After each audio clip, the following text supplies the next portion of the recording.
So we're dealing with collisions. There are three formulas or three equations that you can apply in collision. First one is the conservation of momentum. Second one is the coefficient of restitution, that is only applied along the line of collision. And the third one is conservation of kinetic energy, which can be applied or which is applied when the collision is elastic. So these are the three fundamental equations in collision. Okay. So after this, let's move on to the next question. Okay. In this question, what happens is, see after a mass m1, let's say, is moving with some velocity v. It strikes another stationary particle m2. Okay. That means this particle out here is stationary. That means zero velocity. After that, what happens? M1 moves in one direction with velocity v1 and M2 moves in another direction with velocity v2. Fair and fine. The question is asking, find out the angle between v vector and v1 vector, or find out the maximum angle between v vector and v1 vector. Okay. So if this was v vector, this v vector, okay, this v vector, I have drawn it out here. Okay.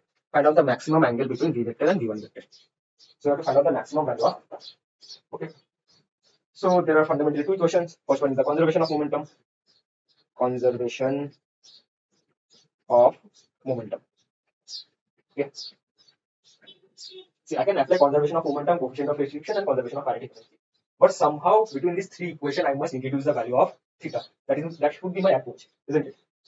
So how do I introduce it? If I write the momentum in vector terms, isn't it? What is vector addition? Or a vector plus b vector? What is the magnitude of a vector plus b vector? A square plus b square plus 2ab cos theta. And a minus b, what is the magnitude of a vector minus b vector? A square plus b square minus 2ab cos theta, isn't it?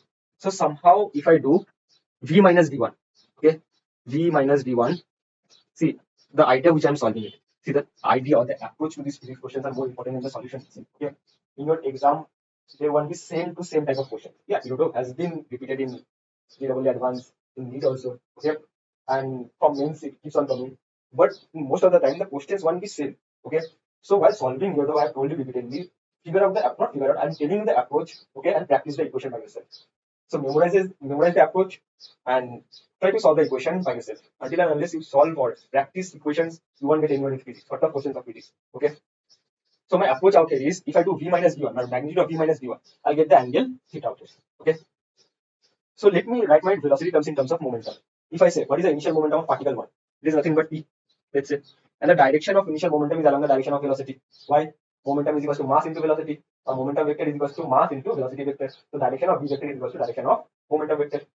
Similarly, initial momentum of particle m2 is equal to 0. Final momentum of particle m1 is equal to p1. The direction of p1 is along the direction of v1. Similarly, final momentum of the particle of m2 is along direction v2. So if I apply conservation of momentum, p1 vector plus 0 is equals to, sorry, p vector, not p1 vector. P vector plus 0 is equals to p1 vector plus p2 vector. Isn't it? Now see, I somehow have to introduce this cos theta. So if I do p vector minus p1 vector is equals to p2 vector, isn't it? And the direction of p1 vector minus p2 vector would be same direction as v minus v2 vector, sorry, v minus v1 vector, isn't it? So instead of writing v minus v1, can I write, see, if the direction of v is this one, the direction of v is this one, the direction of p would be this one. Okay, if the direction of v1 is this one, the direction of p1 would be this one. So the direction of p1 minus p, sorry, p minus p1 or p1 minus p. Okay, I'm doing the direction of p minus p1. It would be this vector or p minus p1 vector. Okay, the angle between p1 and p is theta. So the magnitude of p minus p1 is nothing but under root of p square plus p1 square minus 2p p1 cos theta. You have learned these formulas in vectors, isn't it? Okay, fair and fine. Now, how do I incorporate this equation out here? Okay, if I mod this one, mod left hand side and right hand side, I can figure it out. Okay, now by intuition, see, I have an intuition that if I apply conservation of kinetic energy, okay, the terms of p square would come. And out here, see out here, p square terms are already available. Just the square root is a nuisance out here. So if I square both left hand side and right hand side, okay, square both left hand side and right hand side out here, we'll get the terms somewhat like p minus p1 whole square is equals to p2 square. Out here also p minus p1 whole square, or p vector minus p1 vector whole square, or also p vector minus p1 vector whole square is equals to this value. I can remove the square root. So if I remove the square root, it will be this one. Now I can simply substitute this value out here. So if I substitute p vector minus p1 vector out here, I'll get p square plus p1 square minus 2p p1 is equals to p2 square. And this equation is nothing but conservation of momentum. This is the first equation I got. And the second equation that I use is conservation of kinetic energy. Conservation of kinetic energy. Okay, conservation of kinetic energy. In conservation of kinetic energy, before applying conservation of kinetic energy is nothing but half mv square. It can also be written as p square by 2m. I've showed you in earlier classes, isn't it? Now, if I write my kinetic energy in terms of momentum, in terms of p, what will be? P square by 2m1 is equals to 0, sorry, plus 0 is equals to p1 square by 2m1 plus p2 square by 2m2, isn't it? So p square by 2m1 plus 0 is equals to p1 square by 2m1 plus p2 square by 2m2. This is my kinetic energy, my equation of kinetic energy, and this is the second equation I got. Okay, see. So using these two equations, using equation 1 and equation 2, okay, I have to solve for angle theta. What do you think the redundant variable out here is in these equations? Redundant variables mean the variable that I'm not going to use. It's P2, no? P2 has no, see, if you see this theta out here, okay, theta is between P1 and P. So P2 has no intention or no use in these equations. So if I see the value of P2 square, and if I substitute the value of P2 square from out here to out here, okay, I'll get the equation P square by 2m1 is equals to P1 square by 2m1 plus what's the value of P2? The value of P2 is nothing but P square plus P1 square minus 2P P1. P square plus P1 square minus 2P P1 by 2m2. 2m2, 2 will get cancelled. Okay, I have the intuition that m2 is going to cause some problem of f2. So I'll just multiply m2, m2, m2. These intuitions are nothing but you have to develop by yourself by practicing a lot of equations. Okay, there is no one in the world that can teach you equation solving. Obviously, there are a few methods, ratios, in simultaneous way. Okay, there's substitution way, but you have to have that intuition of equation solving. Okay, to get better in physics. Concept more or less everyone will teach you. Okay, most of your teachers will teach you concept. There's nothing new about that. There will be some additional concepts, some additional tricks. Okay, but in order to get to the tough questions or advanced level questions or Olympiad questions, you must practice equation solving. There is no other way. Enough that. Let's continue with our things. Okay, I'm cancelling out the m2, m2. So I'll copy this equation on the next page. Okay, this equation that I got, I'll copy this and solve this. So this plus this is the equation that I'm going to solve and find out the value of theta or find out the maximum value of theta. So out here, what can I do? I can easily, or I'll take this p term to the right hand side. Okay, so 0 is equals to m2 by m1 or m2 by m1 into p1 square or p square, okay, p1 square minus p square m2 by m1 plus p square plus p1 square minus 2p p1. I forgot to copy the value of cos theta, the thing which I'm solving for. Okay, well and fine. Now group together p terms and p1 terms. So p this term and this term. Where is p1? This and this term would be grouped together. This one and this one would be grouped together. So I'll write 0 is equals to, I'm taking p1 square common, m2 by m1, okay, plus 1 plus 1. Now I'm taking, what do I take? I'll take minus p square common is equals to m2 by m1 minus 1 minus 2p p1 cos theta. Okay, or I can rewrite this equation as 0 is equals to p1 square m2 by m1 plus 1 minus 2p p1 cos theta minus p square m2 by m1 minus 1. Now see, I need to find out the maximum value of theta.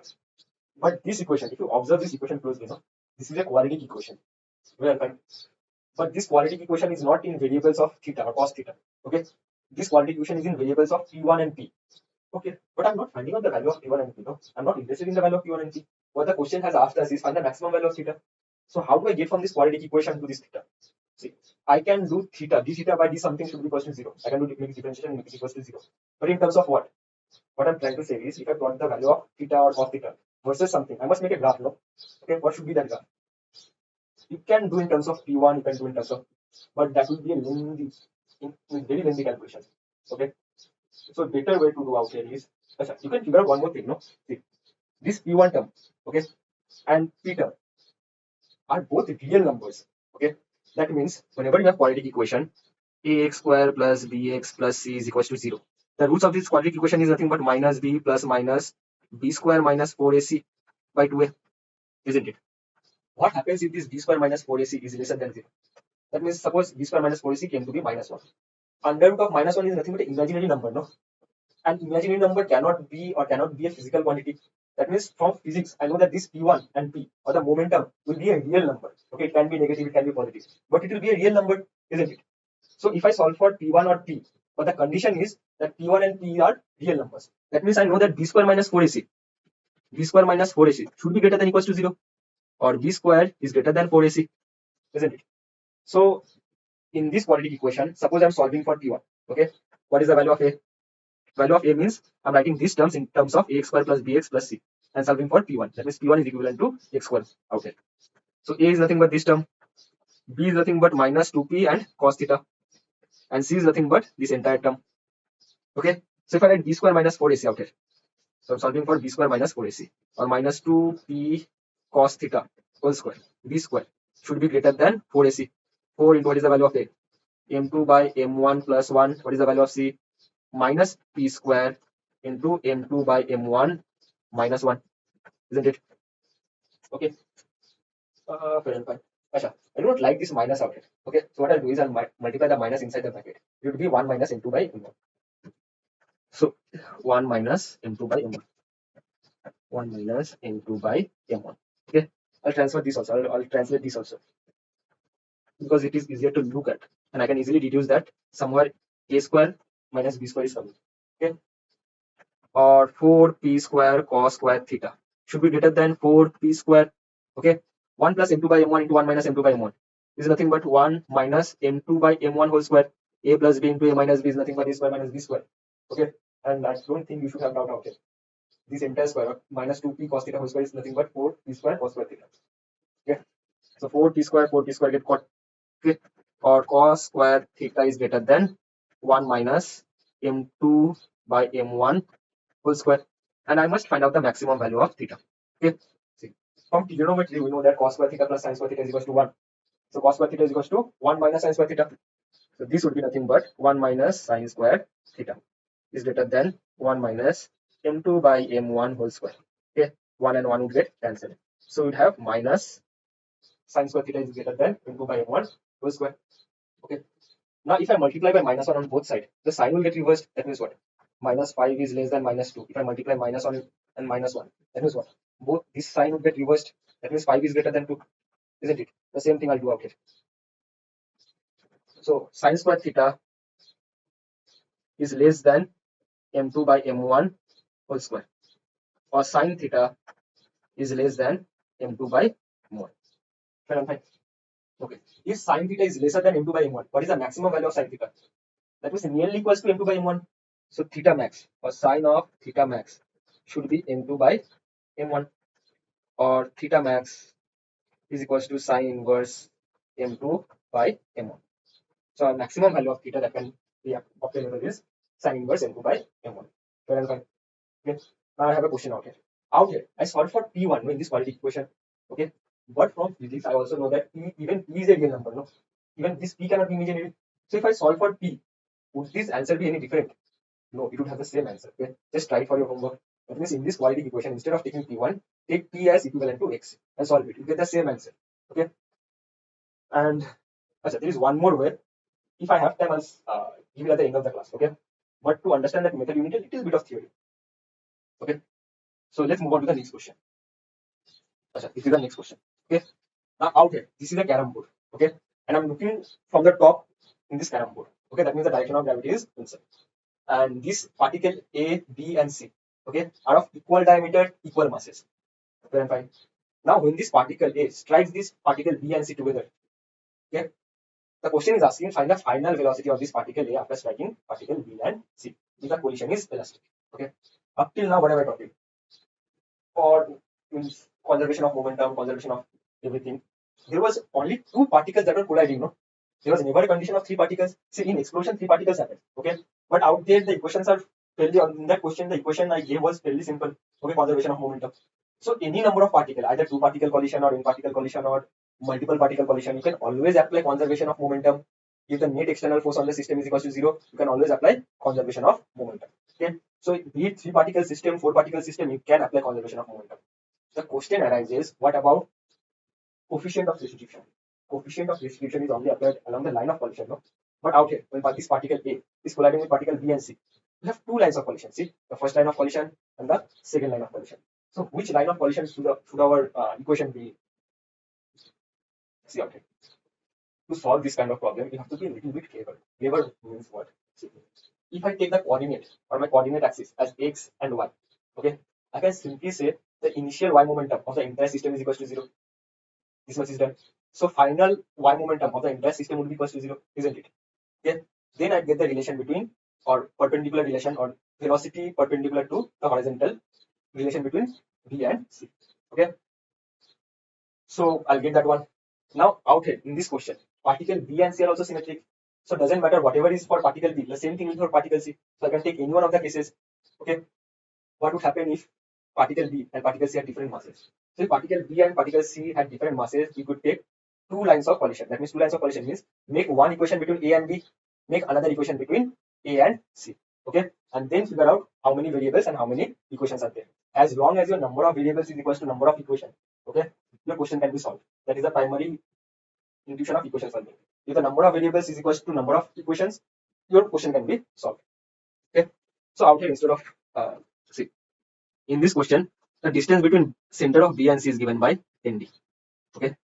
And these are symmetric. So if I draw a straight line out here, okay, I can easily say half of this distance is ND by 2. And the other half is also ND by 2. This much is easy. Very fine. Now this angle, forget about angle, let's take the length. Okay. This length. Okay. This length is nothing but diameter of the circle or twice of radius. So this is nothing but D out here. So if I draw a perpendicular line out here, okay, and this angle is theta. So can I say sine theta? Sine theta is equal to perpendicular by base. See, what is the perpendicular? Perpendicular is nothing but ND by 2, isn't it? And base is nothing but D. So perpendicular by base ND by 2 divided by D. D and D would get cancelled. Or sine theta is equal to N by 2. Okay, this is my first equation that I got.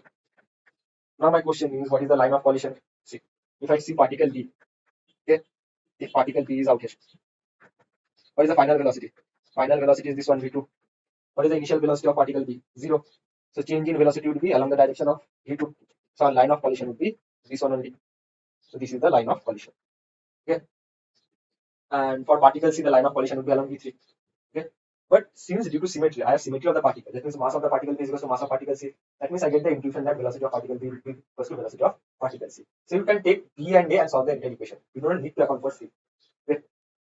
Now, if I say coefficient of restitution, E is equals to velocity of approach or velocity of separation. So if I draw a line out here, okay, and this was the line of collision, isn't it, along the direction of V. Now, what angle does the line of collision makes with horizontal? Nothing but theta. This angle, no? This is the angle between line of collision and horizontal. So, what is the velocity of separation? Velocity of separation is nothing but, let's say, this particle V, okay, after collision, let's say this particle A moves with some V1, okay, this particle moves with, or B moves with V2, and this particle C moves with V3, okay, and this is the line of collision, okay. I'm only taking particle or collision between particle A and B, okay. So coefficient of restitution is equals to velocity of separation, V2 minus V1 cos theta, V1 cos theta, see, V2 minus V1 cos theta, okay, okay, divided by V cos theta, V cos theta. Now you might say, what about V3? Okay, see, in coefficient of restitution, whenever you are applying coefficient of restitution, it is applied between two bodies, no? Okay, so if I am applying coefficient of restitution equation out here between A and B, it should be velocity of separation between A and B and velocity of approach between A and B. C has nothing to do out here. But when I'm applying conservation of momentum, that equation is applied for all the particles to it. Okay, that means momentum of the entire system before collision is equal to momentum of the entire system after collision. So out here, the value of E is equals to 1, or coefficient of restitution is equals to 1. So V2 minus V1 cos theta by V cos theta, or V cos theta should be equals to V2 minus V1 cos theta. So this is the first equation that I got. Okay. The second equation can be done from conservation of momentum. Okay. Not the second equation, the third equation practically. Conservation of momentum. Okay, conservation of momentum. Initial momentum. See, now you might ask, sir, apply the conservation momentum along line of collision and perpendicular to the line of collision. That would be very stupid kind of thing. Okay, because if you do like that, you have to take x component and y component. Okay, and then cancel out the x components and y components. That means it will be a very lengthy equation. Okay, because you have to take this v3 also. You take, where is the cursor? I think that's okay. You have to take this v3 component. Okay, the better thing to apply out here is along this component, along horizontal and along vertical. If we apply the momentum equation along this horizontal and vertical, okay, it will be much easier. Why? Because the total initial momentum or vertical component of total initial momentum is equal to 0. Okay, so from here you can get that the vertical component of v2 is equal to the vertical component of v3, and if this angle or if this angle is theta, this angle is theta, that means what? The magnitude of velocity of c and magnitude of velocity of v are same. Okay, out here this is the velocity of c. The vertical component of Vc is nothing but V3 sine theta. This is the velocity V2. The vertical component of V2 is nothing but V2 sine theta. The angle will be same. Okay, because there is a symmetry of collision. This much is clear. Okay. Now, if I take the component in y direction and if I take this component in y direction, the final component in vertical direction should be equal to 0, no? So this vertical component should cancel out this vertical component. And if the angles are same, that means what? That means V2 sine theta could only be equal to V3 sine theta when V2 and V3 are equal. That means the magnitude of V2 and magnitude of V3 are equal. This much is understood. Okay. So in conservation of momentum, I can simply apply AMV. I'm applying along the coordinate axis of horizontal and vertical. Okay. AMV plus 0. Not need to write it down 0 is equals to AMV1 or velocity of particle 1 after collision. So particle after collision. AMV1. Okay. Plus AMV2 plus AMV3. Okay. Now see, this conservation of momentum can be further broken down into x component of conservation of momentum and y component of conservation of momentum, isn't it? So if I take a blank page out here and copy this equation, these are the three equations that I got. Okay. First equation, second equation, and the third equation. So let me copy these three out here. Okay. First equation, second equation, and third equation. First equation, second equation,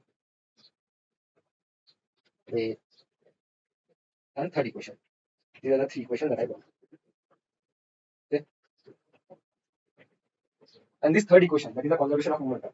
I can make conservation of momentum in x-axis and conservation of momentum in y-axis, isn't it? Let me copy the diagram. So this angle was theta. Okay, this was the line of collision. This angle was theta. The velocity of 1 after collision is v1. This is nothing but v2. This is nothing but v3. Due to symmetry of collision, if this angle is theta, this angle is also theta. So I can get that v2 sine theta is equals to v3 sine theta. Sine theta and sine theta will get cancelled. So the magnitude of v2 is equals to magnitude of v3. Okay, there is no initial component of this one. So x component of conservation of momentum. X component. Okay, from y component we'll get the magnitude of v2 is equals to magnitude of v3. Now let's figure out what is the total initial momentum in x component. AMV after collision, AMV1 plus AMV2 cos theta plus AMV3 cos theta. The magnitude of v3 is nothing but equals to magnitude of v2. So I'll get my equation AMV is equals to AMV1 plus 2AMV2 cos theta. Okay, AM and AM would get cancelled and would have our equation V is equals to V1 plus 2V2 cos theta. Okay, now this is the third equation. What does the question ask us to find? The value of V1, isn't it? What is the value of V1 after collision? Okay, so between these three equations, what is the redundant variable out here? The redundant variable is V2. V is already given in the question, no? So the redundant variable or the unnecessary variable is V2. So if I substitute the value of V2, okay, from this equation out here, what do I get? So if I do V plus V1 cos theta, okay, is equals to V2. That means I've simply taken this V1 cos theta to the left hand side and made V plus V1 cos theta.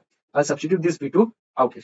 Okay, is equals to V is equals to V1 plus 2V2. What is the value of V2? The value of V2 is nothing but V plus V1 cos theta into cos theta. Why 2 cos theta? This cos theta is also there. Okay, okay. Cos theta and cos theta becomes cos square theta. cos square theta. So I'll expand this term. V is equals to V1 plus 2V cos square theta plus 2V1 cos square theta. Fair and fine.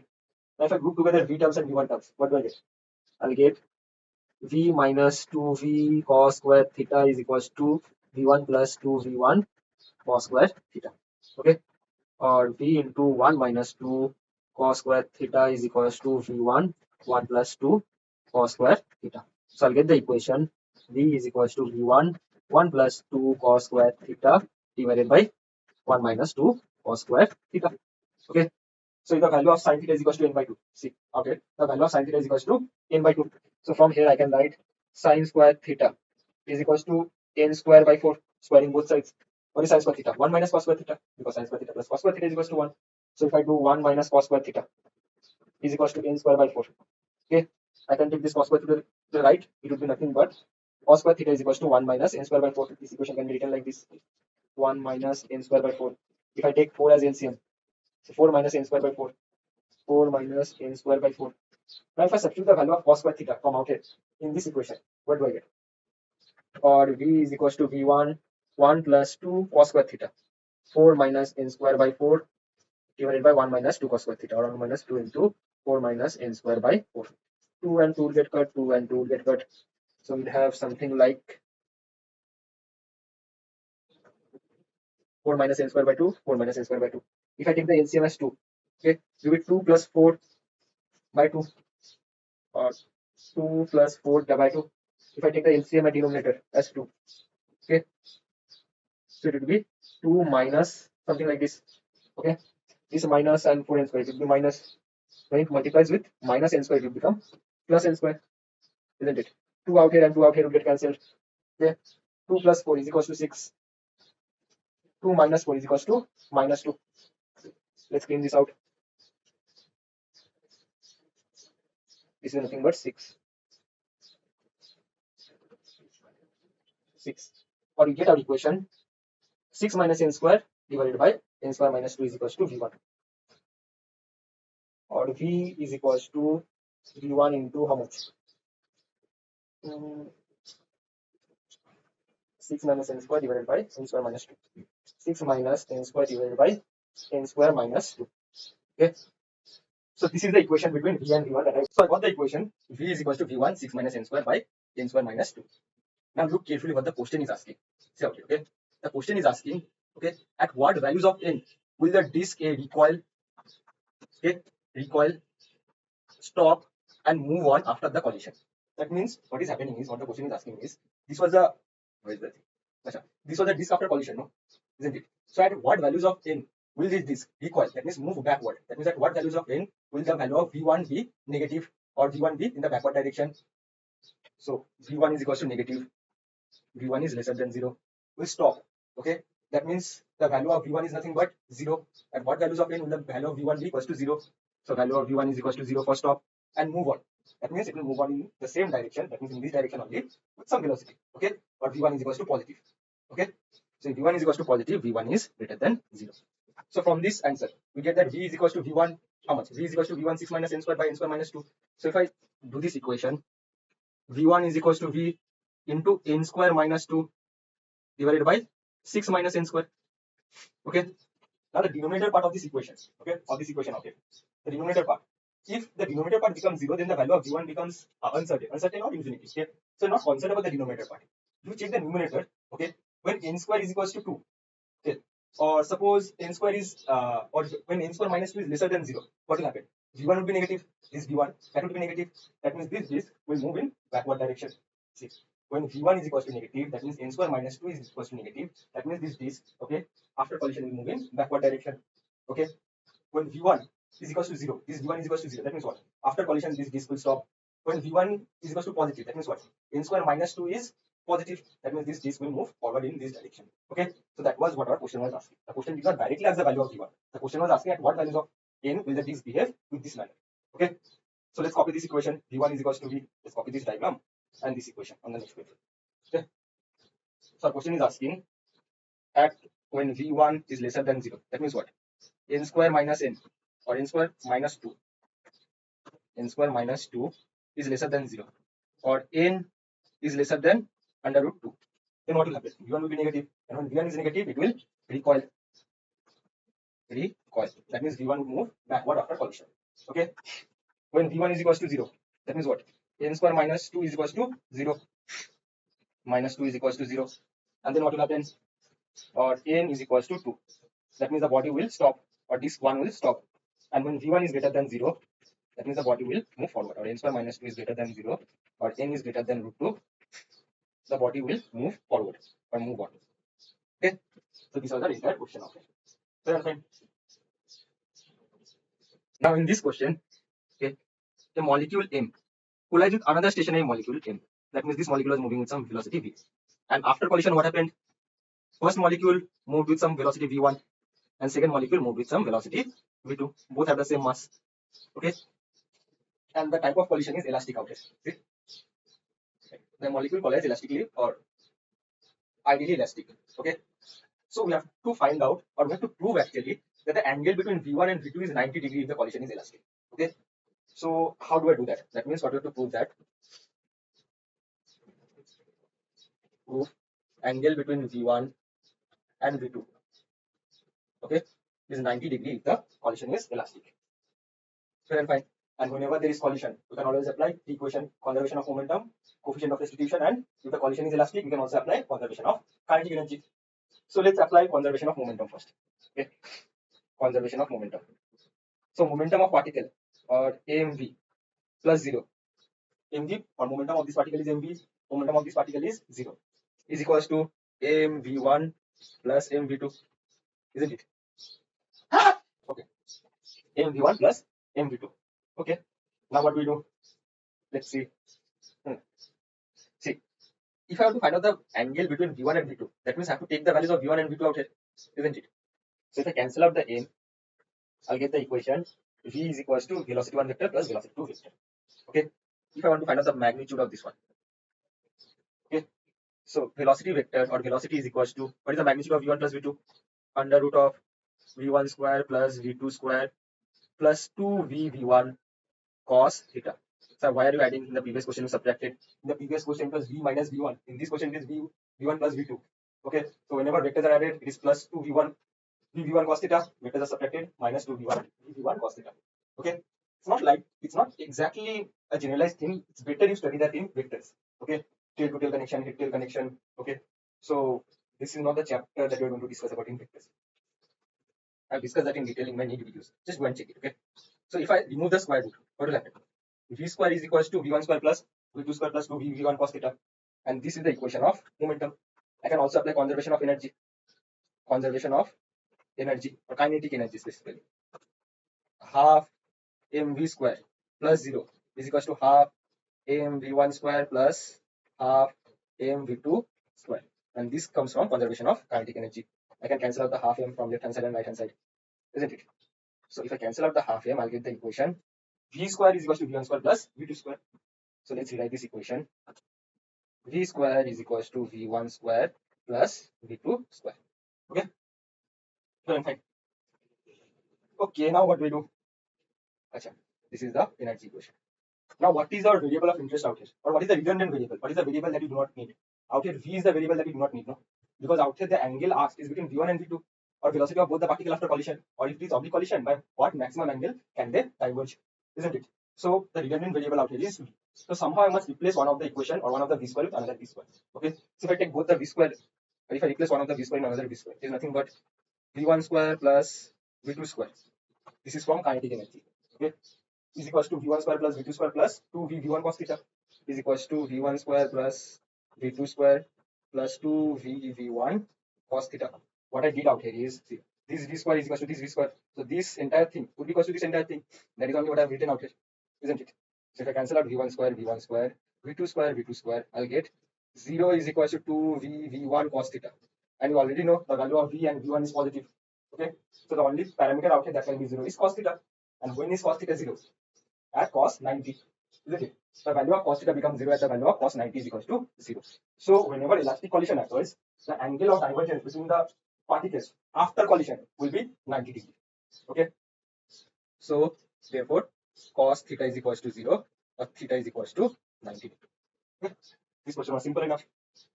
Now, what the second part of the question is asking? The second part of the question is asking so that it differs from 90 when the collision is inelastic.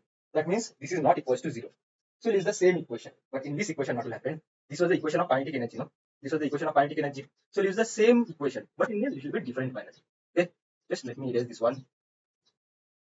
Okay. What was the equation of kinetic energy? Initial kinetic energy is equals to final kinetic energy, and that was only valid for elastic collision. In inelastic collision, what happens? Some amount of kinetic energy is lost in the form of heat or sound or any other form of energy. Okay, so initial kinetic energy is greater than final kinetic energy, or half mv square should be greater than final kinetic energy, half m1 plus half mv2 square. Why? Because out here on the right hand side, some amount of energy is lost in the form of heat or any other form of energy in inelastic collision. Okay, so out here I can cancel out the half.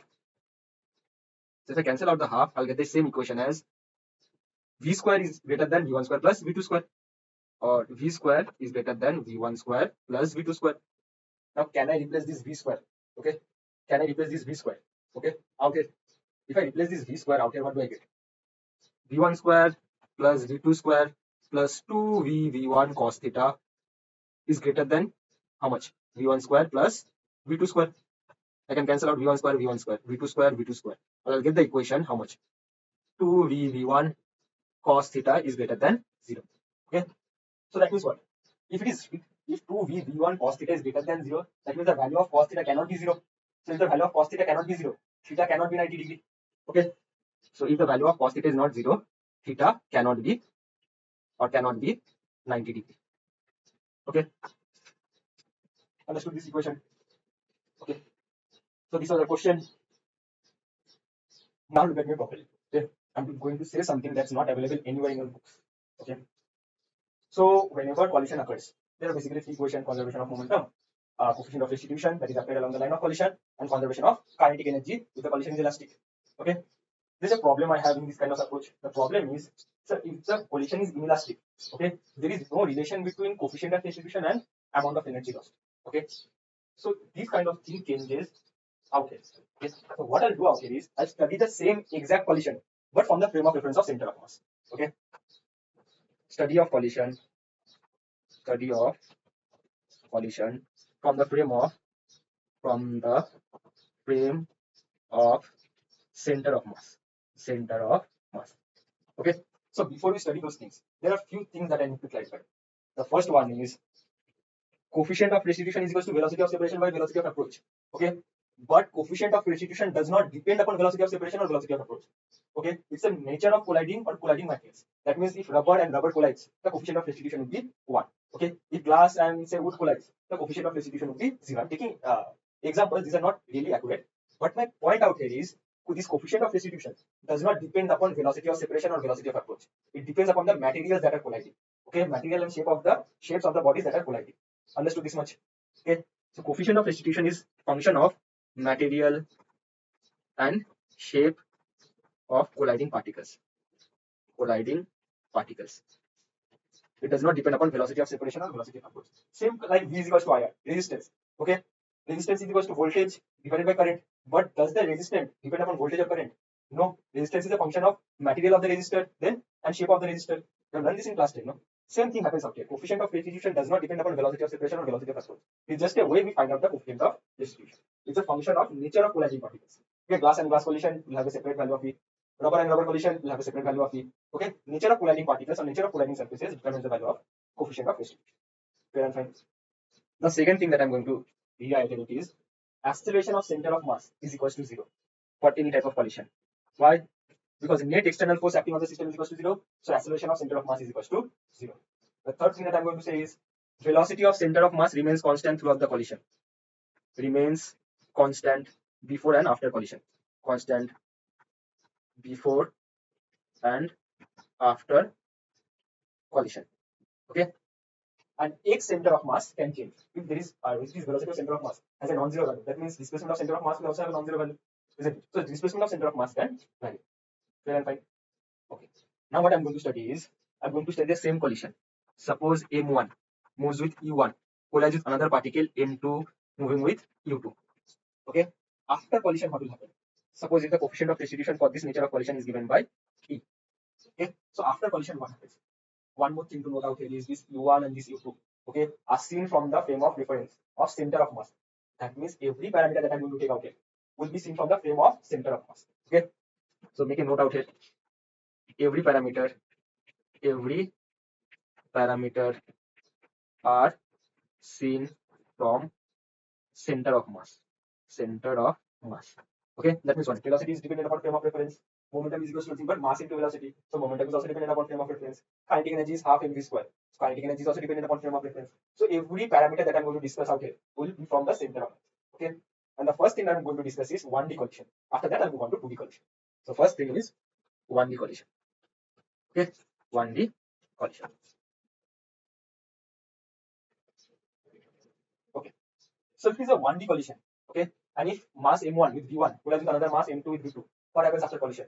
See, after collision, no, a simple thing happens.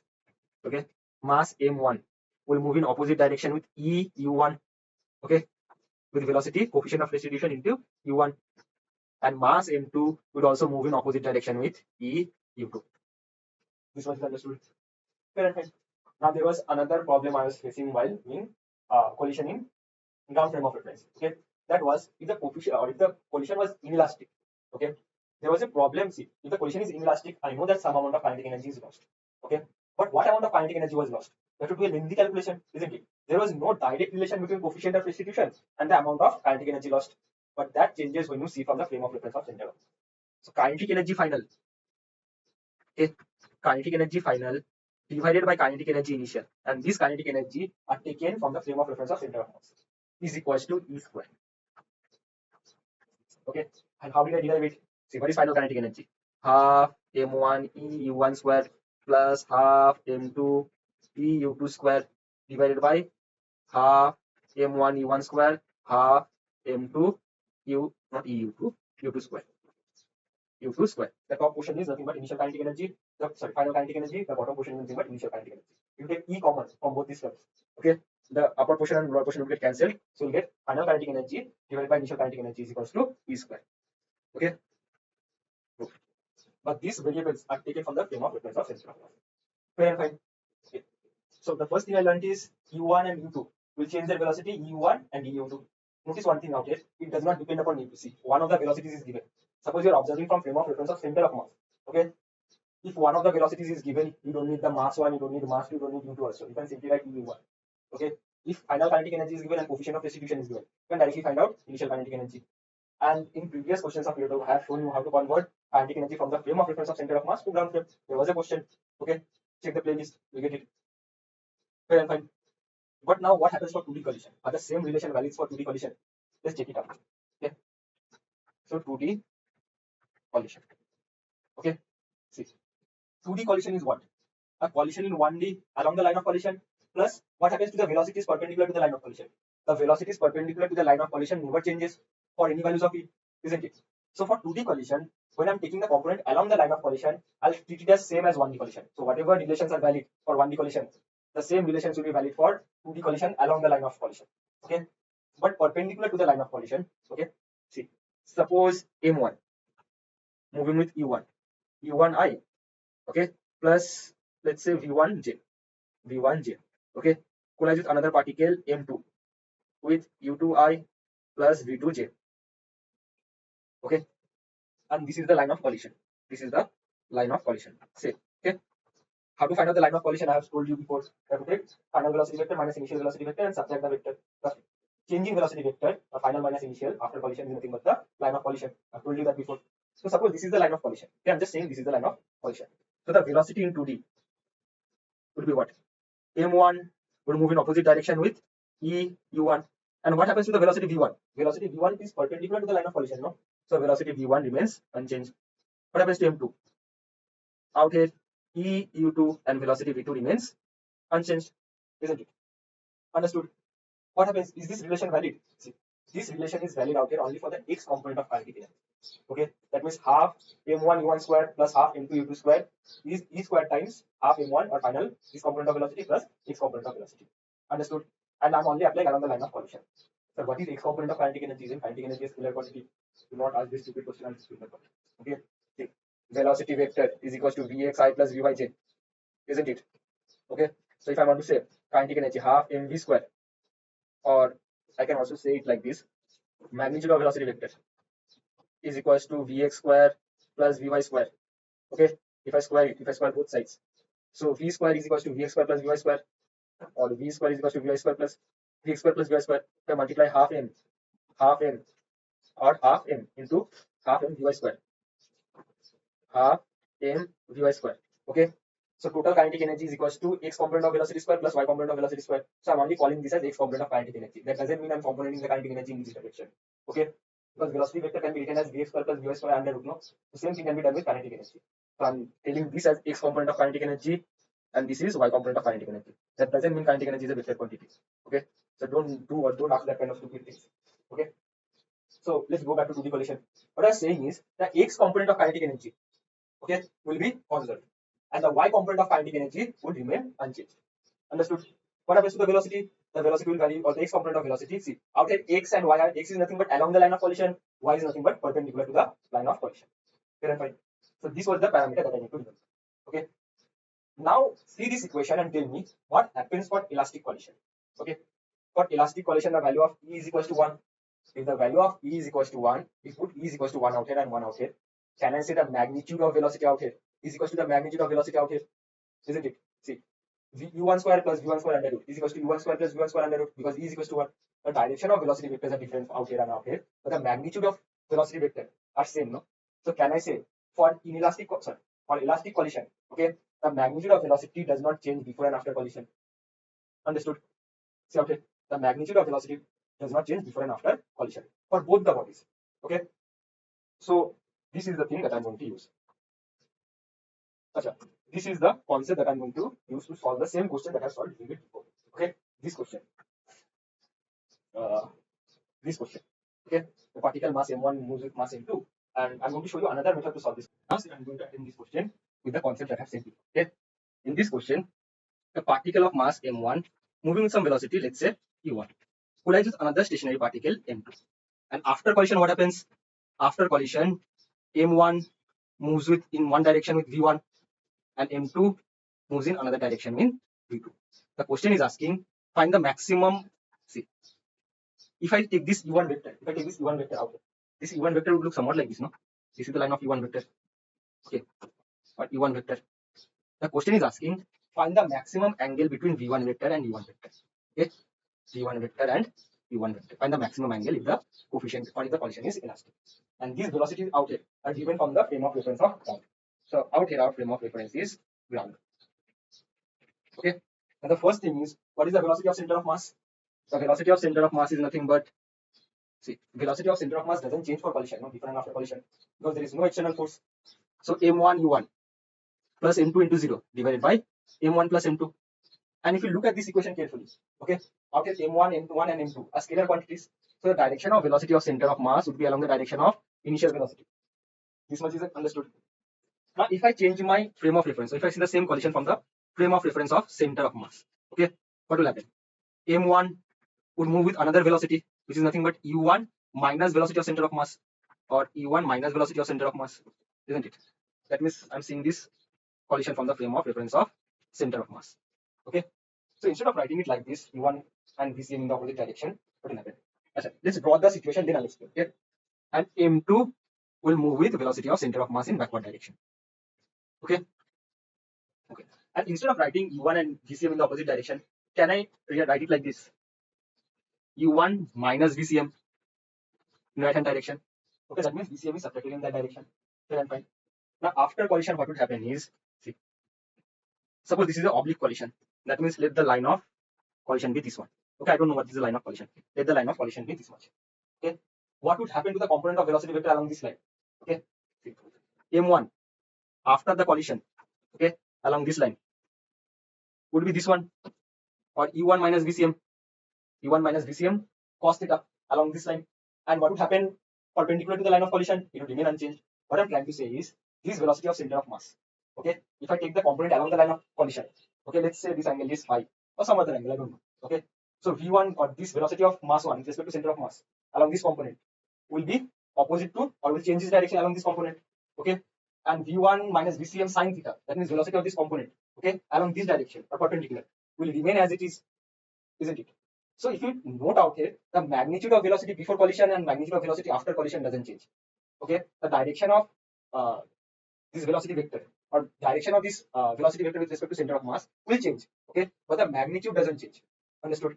So let this be phi. Okay, after collision it would be u1 minus vcm cos phi and u1 minus vcm sin phi. Okay, so let's say after collision the direction changed. Okay, the direction changed. Let it be somewhere along this direction. Okay, u1 minus vcm, 1 minus vcm. And what is this u1 minus vcm? Velocity of mass 1 with respect to center of mass. Understood? That means the magnitude of this vector would not change before and after collision. The direction can change. And why is the magnitude not changing? Because v1 minus u cos theta, it will be in opposite direction. The v1 minus u or vcm sin theta will be same. So the magnitude will be same. Why? Because cos square theta plus sin square theta is equals to 1. Sorry, cos square phi plus sin square phi is equals to 1. Understood? Okay. This much I have understood. And velocity of m2 would be some other direction, vcm in opposite direction. Okay. So magnitude of velocity m2 in this direction would be vcm and vcm sin theta. So it would be in another direction. I'm not concerned about the velocity vector of m. Okay. Up till now we learned that the magnitude of this velocity 1 with respect to center of mass would not change. Okay. That means this much magnitude is equals to this much magnitude. Okay. But the direction might change. Now I need to find out the maximum angle with the frame of reference of this ground. So let's do one thing. Let's draw velocity of center of mass. Velocity of center of mass. Remember, this velocity of center of mass is along the direction of u1. Okay. Now from this velocity of center of mass, I'll draw another vector. And that vector is u1 minus vcm. Okay. This much vector is u1 minus vcm. And what is this much vector? Relative velocity of m1 with respect to center of mass. And this much magnitude of this much vector won't be changing, no? Before and after collision. So before collision it is this much, after collision also it will be this much. Okay, it can be in any direction, it can be in this direction, it can be in this direction, it can be in this direction, but the magnitude will be same in all the directions. Okay, whichever magnitude it is. Okay, now let's see what is the total vector velocity of center of mass plus u1 minus vcm. If I add these two vectors, what is the addition of these two vectors?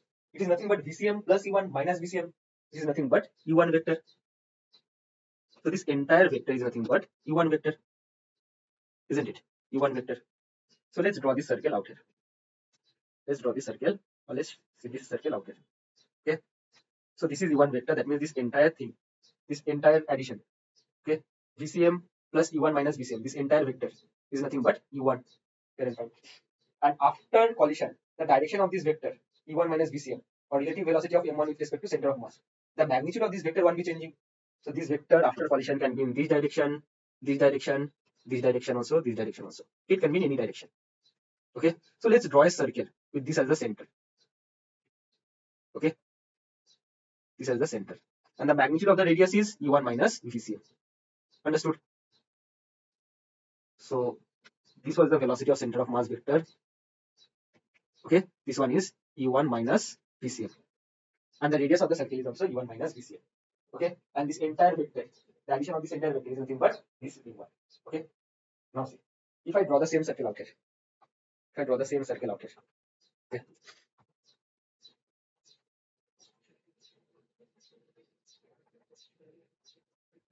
The radius of the circle is u1 minus vc1. Okay, the level out here is nothing but this level, the level out here is nothing but e1. Okay, now if I draw a velocity vector, see, after collision what would happen? Suppose the velocity vector changed in this direction, that means u1 minus vcm went in this direction. That means the final relative velocity with respect to center of mass is in this direction. What is the direction of v1 vector? Okay, v1 vector is nothing but, see out here, from frame of reference of ground. Okay, if I see from frame of reference of ground, final velocity vector, okay, minus velocity of center of mass. This is velocity of center of mass. Okay, this is velocity of center of mass. Okay, so v1 minus vcm, is nothing but this vector.